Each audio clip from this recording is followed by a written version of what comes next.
história de funções, como também nós iremos ver função do primeiro grau, função afim.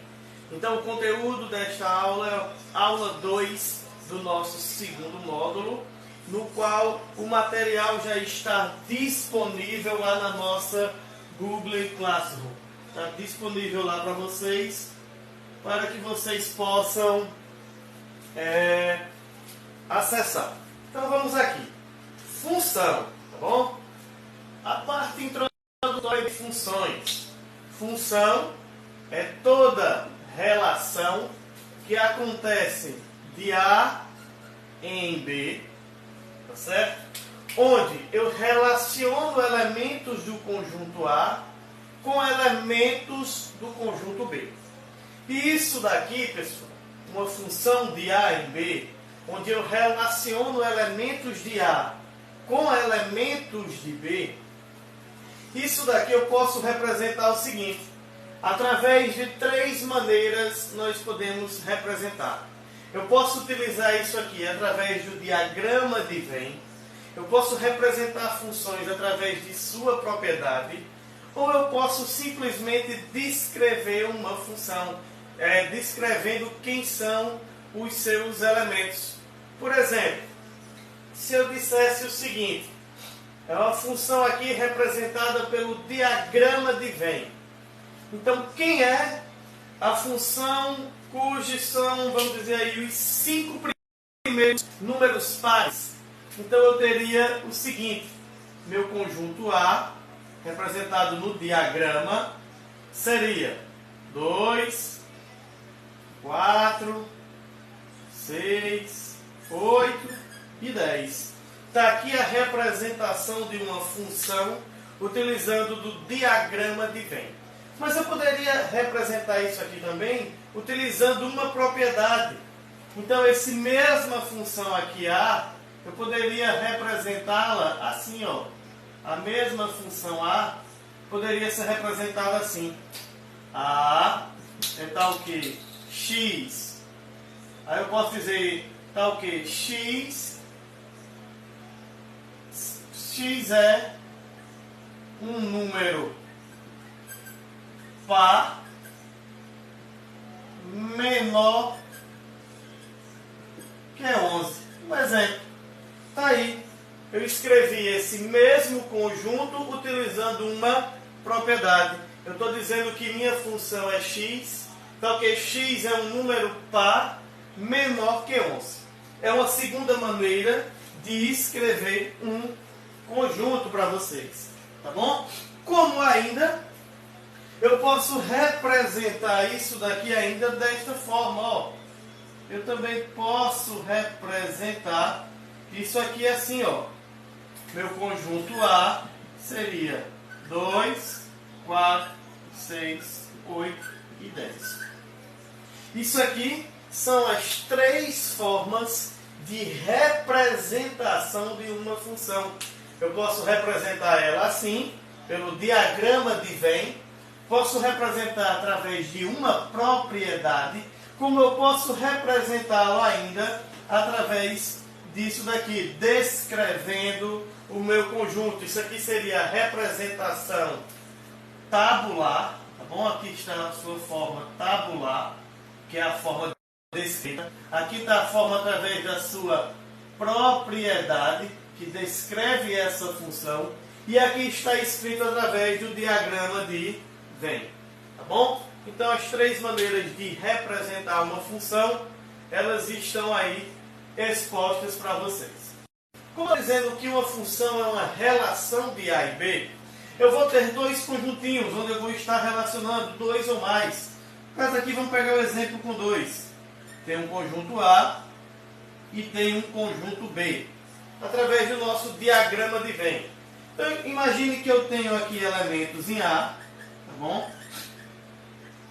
E que eu tenha elementos no conjunto B. Com isso daqui, eu explico para você o seguinte: a relação de A em B, para que isso daqui se torne uma função de A em B, é necessário que os elementos que estão no meu conjunto A se liguem a elementos no meu conjunto B. Ó. Aí tem uma coisa interessante. Para que seja função, é necessário que aconteçam algumas coisas aqui. Primeiro caso que tem que acontecer para que isso aqui seja uma função. Para que isso aqui seja uma função, é necessário que os elementos de A estejam ligados a alguém em B. Resumindo, não pode sobrar ninguém no meu conjunto A. Não pode sobrar elementos aqui. Isso é a primeira condição para que seja uma função.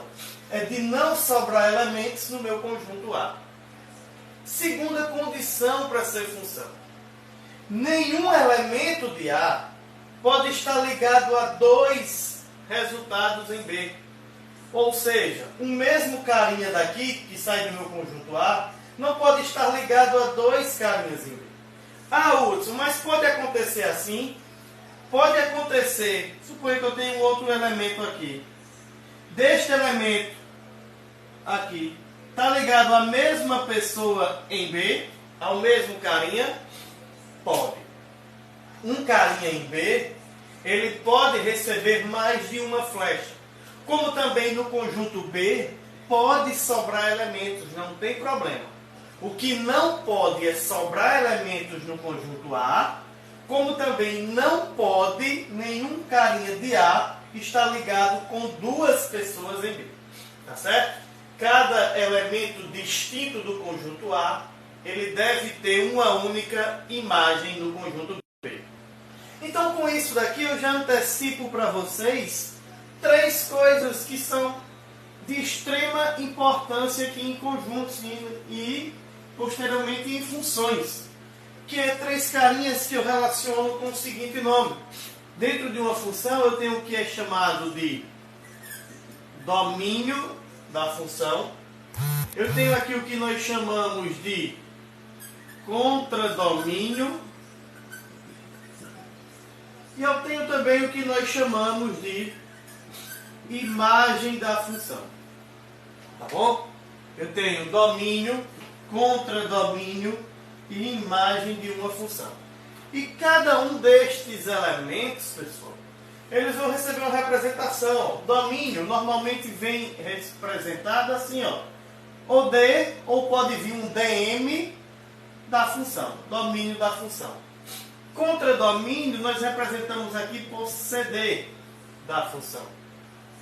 E imagem eu vou representar aqui por I ou IM da minha função. Então eu tenho o meu domínio, contradomínio e a minha imagem. Quem é quem em cada um desses conjuntos que nós trabalhamos? Vou representar dois conjuntinhos aqui. Ó. Um conjunto A e um conjunto B.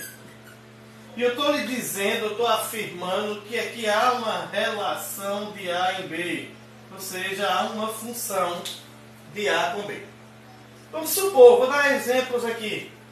Suponha que aqui tenha um cara, outro elemento, outro elemento, outro elemento. Aqui eu tenho 1, 2, 3, 4, 5, 6, sei lá, pode ter N elementos. Então esse está ligado a esse. Esse está ligado a esse. Esse aqui está ligado a esse. E esse aqui também está ligado a esse. Eu já vi o seguinte. É função? É. Não sobra ninguém em A. Beleza. Primeira coisa para ser função. Segundo caso. Não tem ninguém de A ligado a dois elementos em B. Ó. Cada um cara aqui está ligado a uma única imagem. Não está saindo duas flechinhas de elemento A. Então esse daqui é função. Tá bom? Só para a gente dar aqui a sequência. Vão me confirmando aí se está chegando a imagem até vocês perfeita e o áudio para que eu possa dar sequência.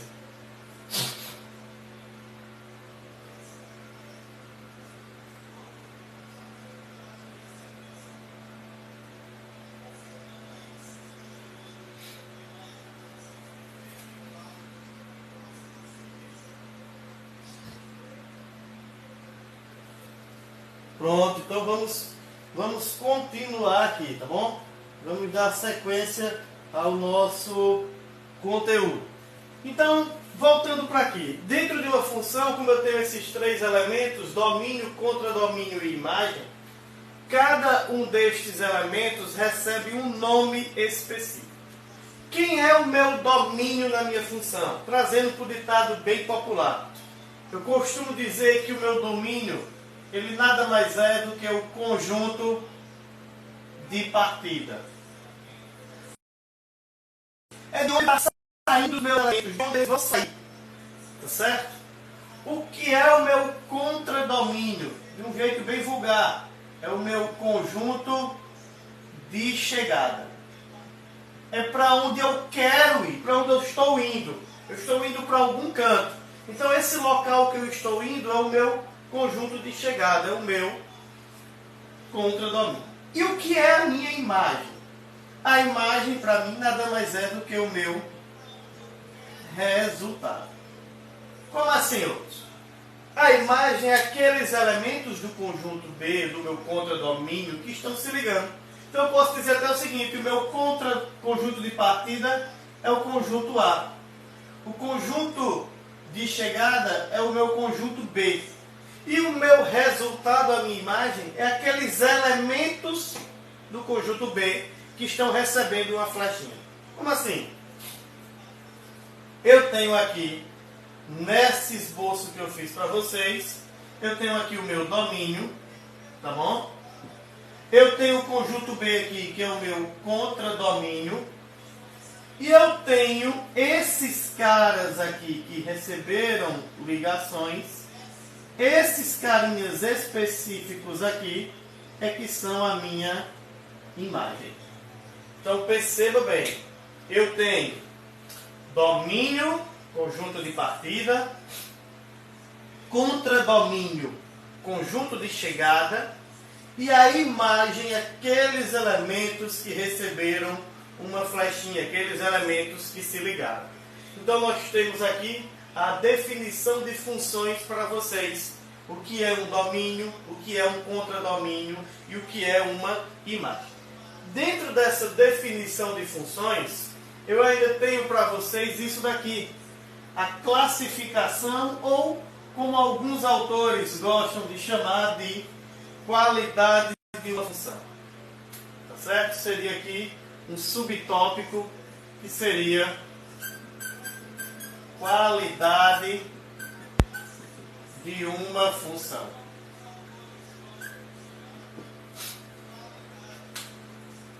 Uma função, ela pode ser classificada de três maneiras. Uma função, ela pode ser classificada como injetora, pode ser classificada como sobrejetora e ela pode ser classificada como bijetora, tá bom? Injetora, sobrejetora ou bijetora. Deixa eu só trocar aqui esse lápis e esse aqui já secou bem rapidinho.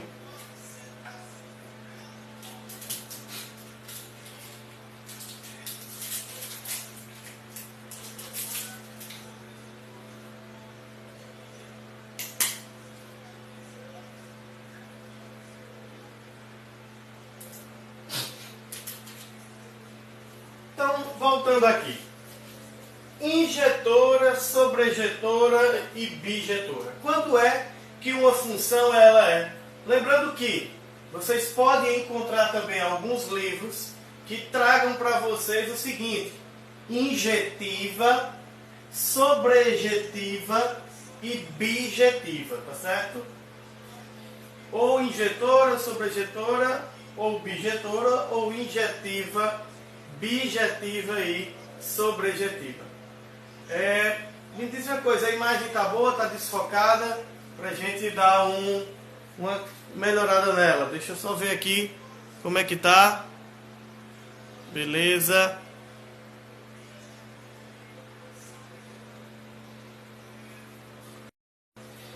ok, pessoal, a imagem aí?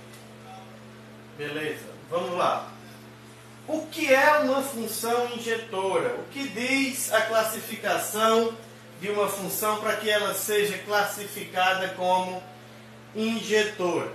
Uma função, para ser injetora, ela diz que cada elemento do meu conjunto A, por exemplo, cada elemento X do conjunto A, cada x1 diferente de um x2, esses elementos aqui têm que ter obrigatoriamente imagens diferentes, um y1 diferente de um y2. Lembre bem, toda função eu posso escrevê-la da seguinte forma, tá bom? Toda função aqui eu posso escrever ela assim, dizer que y é igual a f de x, é a mesma coisa. Então, tanto faz uma função eu escrever y, como eu escrever f de x, é a mesma coisa dentro de uma função. E isso daqui, pessoal, nada mais é do que eu estar formando a minha parte gráfica. Porque isso aqui eu vou formar um par ordenado, x e y, onde cada elemento que eu atribuo a x tem um resultado, uma imagem, que é o meu valor de y, tá bom? Então, cada elemento que eu dou para x, eu tenho uma imagem que é o valor de y. Beleza. Então, uma função injetora, ele está me dizendo que cada elemento de A, do meu domínio, cada elemento diferente do meu domínio, tem que ter uma imagem diferente no meu contradomínio. É basicamente eu representar isso assim, ó. Eu poderia representar isso da seguinte forma. Dois conjuntinhos aqui, onde eu tenho elementos diferentes no meu domínio, no conjunto A e no conjunto B. E esses elementos aqui, ó, cada elemento diferente tem um resultado também diferente. Então isso é o que é uma função injetora ou injetiva. É cada elemento diferente do domínio tem uma imagem também diferente no meu contradomínio. Ou seja, elementos distintos têm imagens distintas. Eu tenho aqui o exemplo, então, de uma função injetiva ou injetora. Quando é que uma função ela é sobrejetora? Uma função ela será sobrejetora quando o meu contradomínio for igual ao meu conjunto imagem. Basicamente isso. Para uma função ser injetora, ser sobrejetora, o meu contradomínio tem que ser a própria imagem da função. Eu posso representar isso assim, ó. Tem um conjunto A, tem um conjunto B, onde eu tenho aqui elementos do conjunto A, está aqui elementos em B. Então, por exemplo, eu tenho aqui que esse cara se ligou a esse, e esse também se ligou com esse carinha.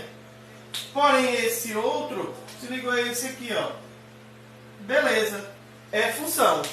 Não sobra ninguém em A. Não tem ninguém daqui saindo com duas flechas. E no meu conjunto B, os dois elementos que nele existem estão recebendo ligações. Ou seja, o próprio contradomínio é a minha imagem. Não sobra elementos em B. Então isso daqui está afirmando que eu tenho uma função sobrejetora, quando o meu contradomínio é igual à minha imagem da função. E agora, para definir, nós temos uma função bijetora. O que é uma função bijetora? Uma função ela é bijetora quando ela for injetora e sobrejetora ao mesmo tempo. Então ela tem que ser as duas funções ao mesmo tempo para que ela seja uma função bijetora. Então, vou representar aqui com exemplo. Ó, conjunto A e conjunto B. Tenho 3 elementos em A e tenho 3 elementos em B. Quando eu faço as ligações de A com B, esse com esse com esse e esse com esse outro aqui, eu tenho aqui o que é uma função bijetora. Ou seja, vamos recapitular aqui. Primeiro, não sobrou elementos em A. Beleza. Cada elemento de A está ligado a uma pessoa diferente em B. Beleza. Não sobra elementos em B. Beleza. Então ela é injetora e sobrejetora. Logo ela é bijetora. Ela é as duas funções ao mesmo tempo. Então nós temos aí, pessoal, a classificação das três qualidades de uma função: injetora, sobrejetora ou função real. Ela tem que estar presente dentro do conjunto dos números reais. Beleza. Domínio, você acabou de me falar anteriormente que é o conjunto de partida de uma função. Exato. Mas nem toda função ela vai existir, como você já viu. E tem alguns casos de funções que não existem. Eu tenho 3 casos específicos que eu devo definir o seu domínio para que aquela função ela exista para qualquer um. Então, quais são os casos?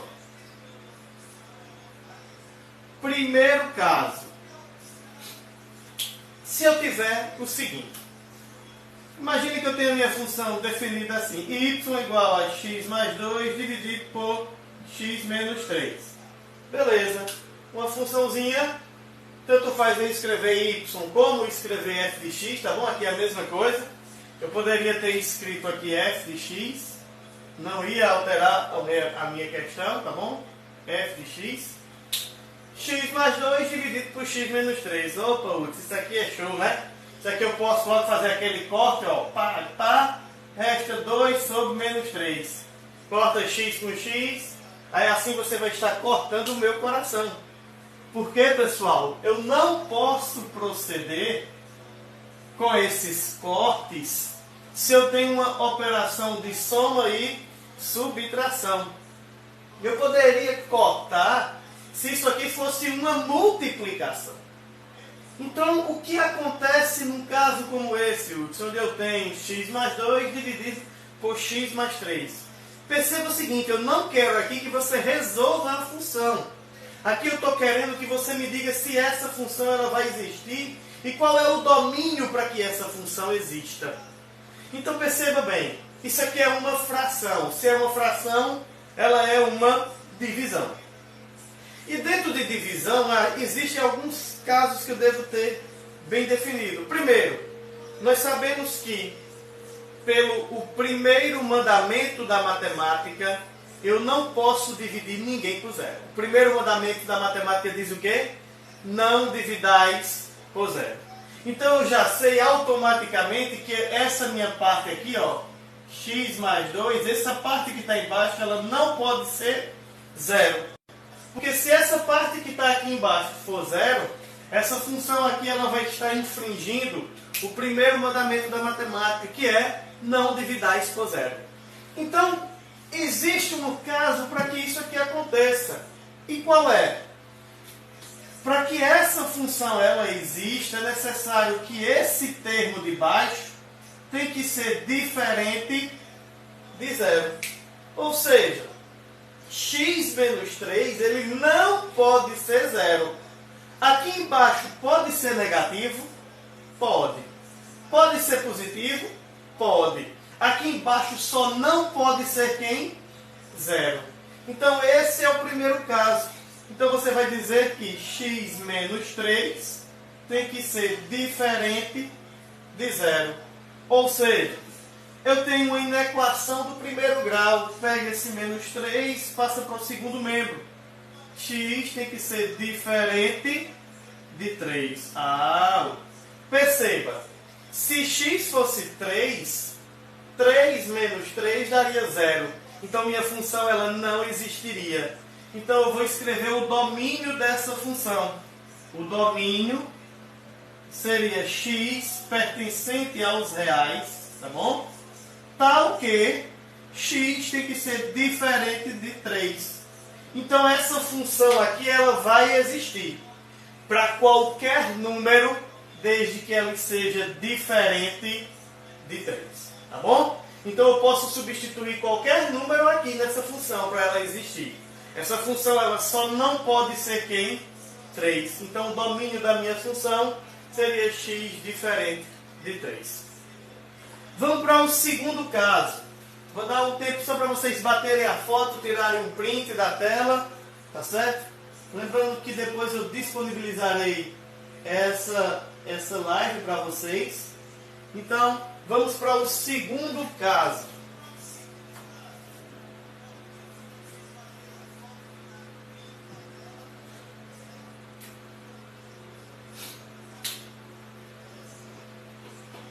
Segundo caso, se eu tiver uma raiz, por exemplo, supor que eu tenha f de x igual a raiz quadrada de 2x menos 8.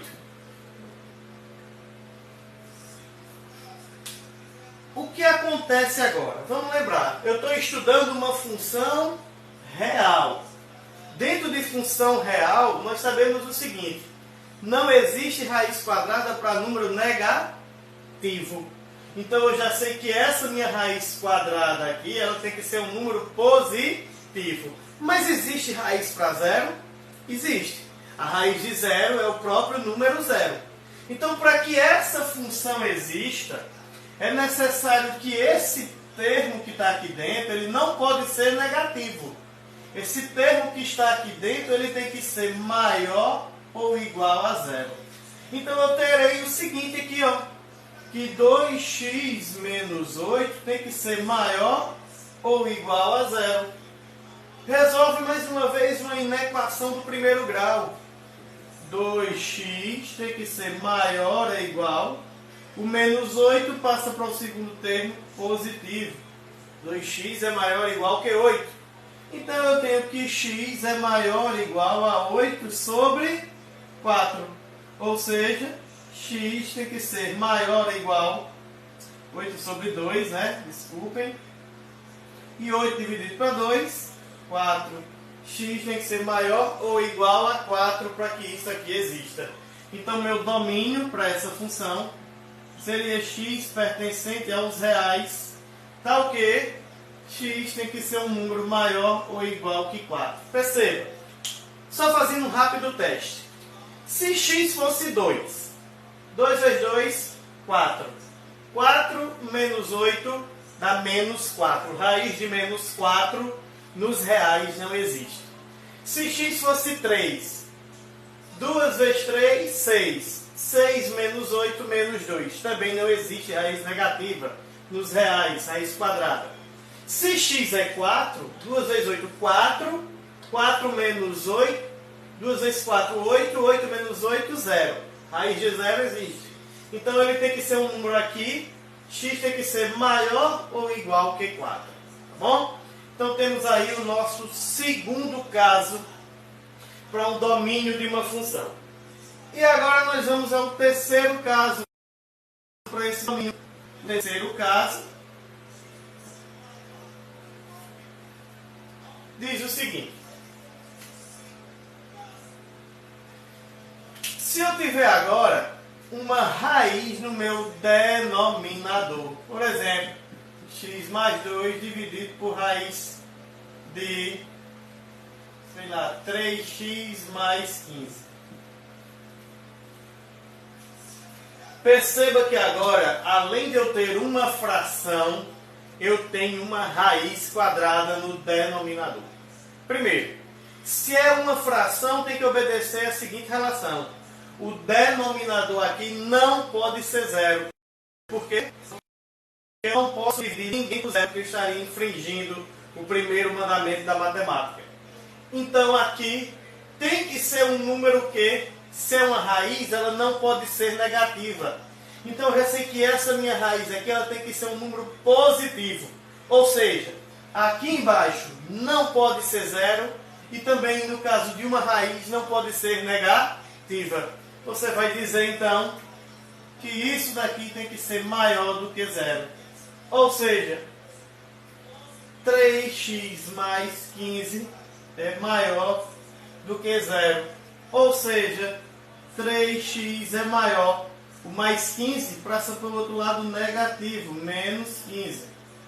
E x é maior que menos 15, o 3 passa dividindo. menos 15 dividido por 3. Ou seja, x tem que ser um número maior do que menos 5. Para o domínio da minha função, para que essa função exista, x tem que ser pertencente aos reais, tal que x é maior que menos 5. Então tá aí, pessoal, as 3 pontos importantes para que a gente defina o domínio de uma função, quando é que uma função existe, quando é que eu posso saber se essa função é válida para qualquer número. Não, existem casos específicos para funções. E eu mostrei 3 casos específicos. O primeiro caso, que não pode ser o que? Zero no denominador. Segundo caso, quando eu tenho uma raiz quadrada. A raiz tem que ser maior ou igual que zero. E o terceiro caso, quando eu tenho uma raiz do denominador. Uma raiz do denominador, ela tem que ser apenas positiva, maior do que zero. Então, visto isso daqui, nós iremos agora partir de fato para o conteúdo da aula de função afim ou função do primeiro grau. Bom, então vamos lá agora aprofundar no tipo específico de função. Lembrando que o material para esta aula de hoje já está disponível lá no nosso Google Classroom, onde lá vocês têm acesso a um resumo desta aula, como também as questões referentes ao conteúdo da aula de hoje. Então agora nós entraremos na parte de função afim. Bom, função afim, também conhecida por função do primeiro grau. Bom, sendo bem objetivo, é toda função que pode ser escrita da seguinte forma: ax mais b. Ou f de x, tá bom? Lembre-se que isso daqui, ó, f de x é a mesma coisa de y. Então eu posso escrever y ou eu posso escrever f de x. Eu tenho o seguinte aqui. Eu tenho que, numa função do primeiro grau, o termo a, que está acompanhado da variável x, e o termo b são chamados de coeficientes. O termo a, esse cara que está acompanhado da variável, recebe o nome de coeficiente angular. Ele está relacionado ao ângulo do gráfico da minha função. Como o meu termo b, o termo independente, ele é independente porque b aqui não depende de x. Então b é o meu coeficiente linear. Esse coeficiente linear, esse termo independente de b, ele vai ser de extrema importância, pessoal, já no gráfico. Eu vou antecipar para vocês, esse cara b aqui, tá bom? Esse meu bzinho, ele nada mais é do que o ponto de interseção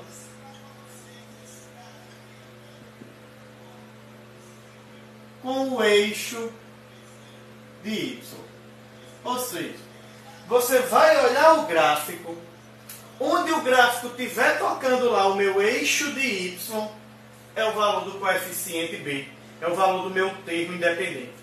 Então isso daqui é um carinha de extrema importância. Inclusive, uma questão recentemente do Enem, se eu não me engano foi o Enem PPL, o Enem para pessoas privadas de liberdade, ele trazia uma questão que, se eu soubesse isso daqui, eu já mataria a questão automaticamente. Ele dava um gráfico e queria que você dissesse qual era a função que representava aquele gráfico.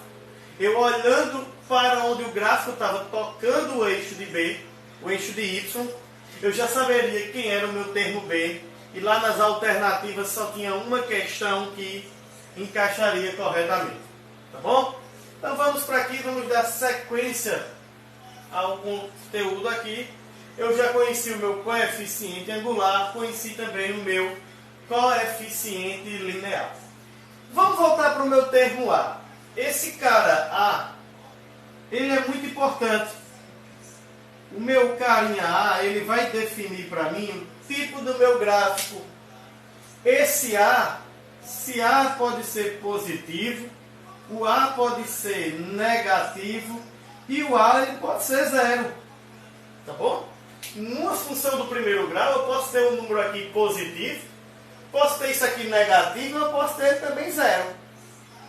Se A é positivo, tá certo? A maior do que zero, eu estou afirmando aqui que ele é positivo, eu tenho aqui um tipo de função que ela é crescente. Se A é menor do que zero, eu estou dizendo aqui que A é negativo. Esse primeiro número aqui seria um número negativo. Então eu tenho aqui uma função do tipo decrescente. E se A é igual a zero, e se cara é zero, eu vou ter apenas o termo B. Ou seja, minha função não varia em função de x. Por quê? Porque aqui é zero. Qualquer valor que eu der a x, aqui não existe. Vai ter apenas o meu termo independente. Então, minha função, num caso como esse daqui, ela é chamada de função constante. Tá certo? Eu tenho ainda o que eu posso chamar de função linear e de função angular. Função linear, tá certo? Ou função angular, é quando eu não tenho os termos A ou quando eu não tiver o termo B. Beleza? Então, eu tenho aqui uma função pode ser crescente, decrescente e constante. Vamos agora a uma parte de extrema importância, que é a representação gráfica de uma função. Então, a representação gráfica de uma função, ela é de extrema importância. Eu vou apagar essa parte de baixo, porque eu ainda vou usar isso daqui para explicar a vocês. Vamos supor o seguinte. Vamos supor que eu tenho um gráfico aqui. Tá bom? Eu tenho aqui um gráfico.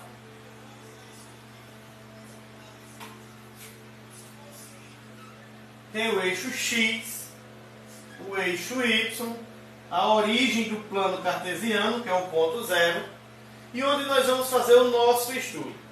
Eu vou botar uma função assim. Sei que minha função seja essa.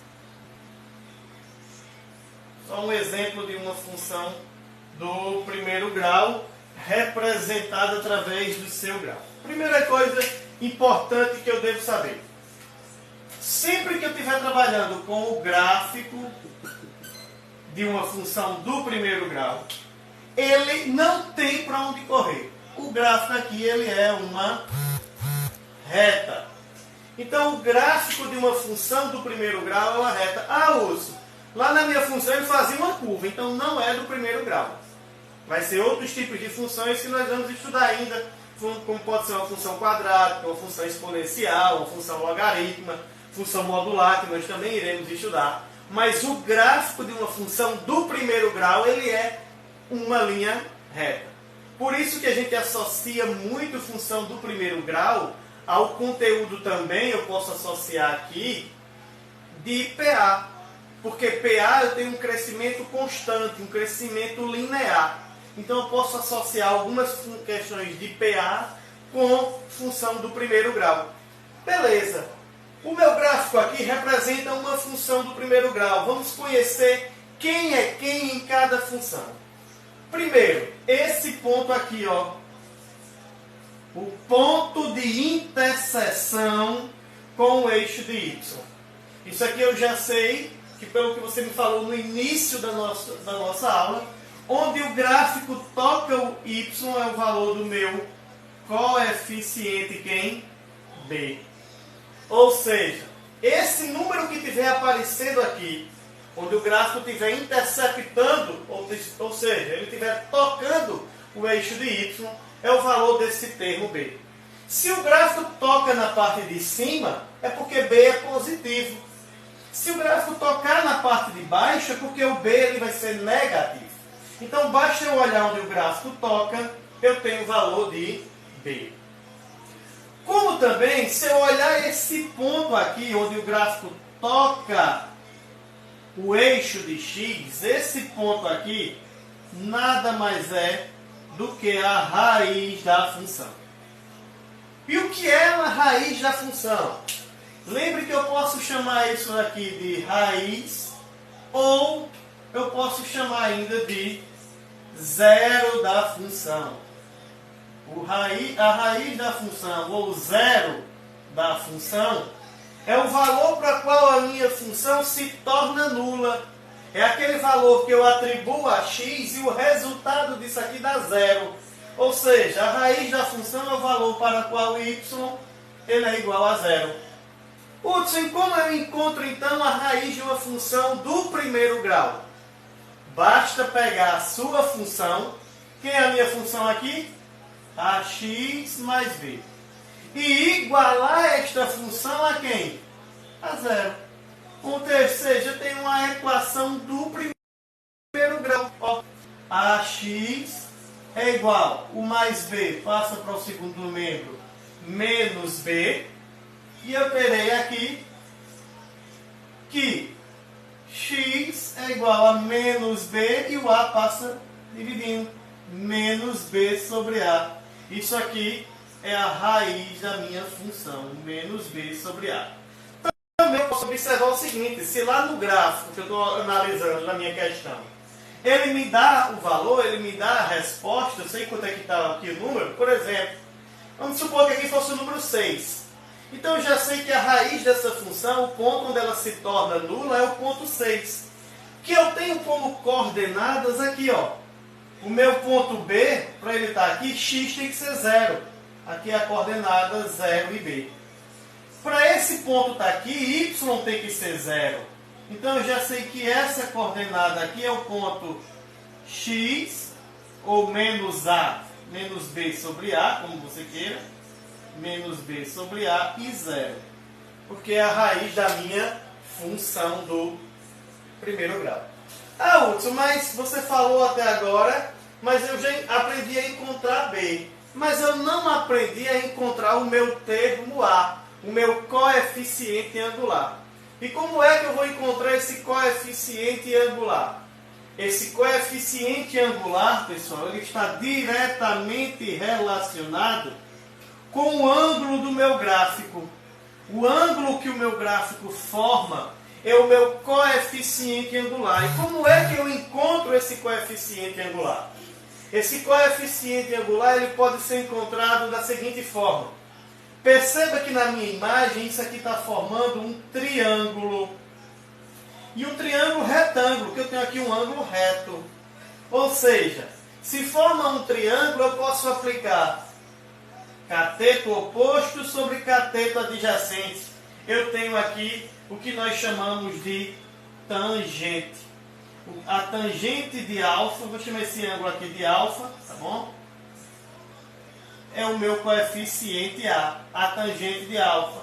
O cateto oposto dividido pelo cateto adjacente. A minha coca. Cateto oposto sobre cateto adjacente é a coca. Mas quem é isso, Hudson? Quem é a?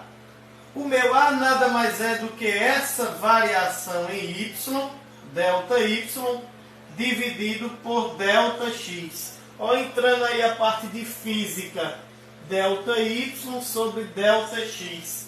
Quem é delta y sobre delta x? É o y2 menos y1 dividido por x2 menos x1.